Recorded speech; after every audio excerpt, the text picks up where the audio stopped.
15 परीक्षा। प्राचीन काल में हस्तिनापुर नाम का एक राज्य था।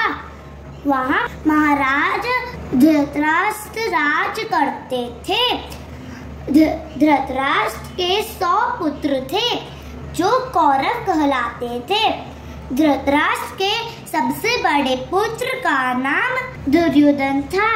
धृतराष्ट्र के छोटे भाई थे पांडु। पांडु के 5 पुत्र थे, युधिष्ठिर, भीम, अर्जुन, नकुल और सहदेव। ये 5 पुत्र पांडव कहलाते थे।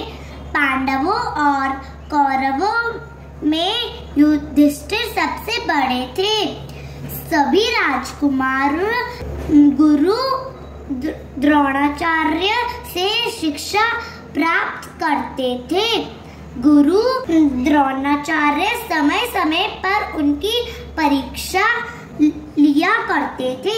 एक दिन गुरुजी ने उन्हें एक पाठ में पढ़ाया, सदा सच बोलो, क्रोध मत करो।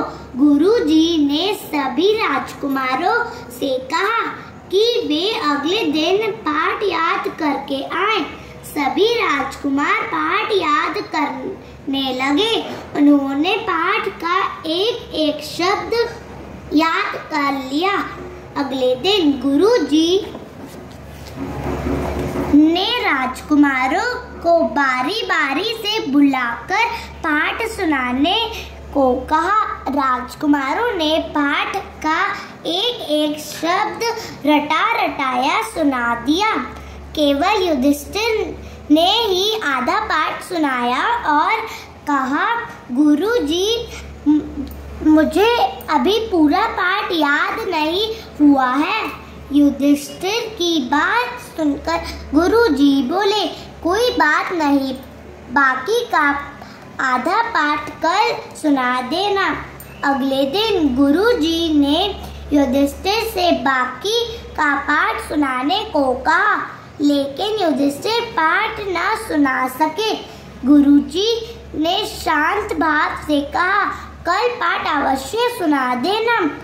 अगले दिन भी युधिष्ठिर पाठ न सुना सके। गुरुजी क्रोध से बोले, तुम्हें बड़े होकर राजा बनना है और तुम्हें एक छोटा सा पाठ याद नहीं होता।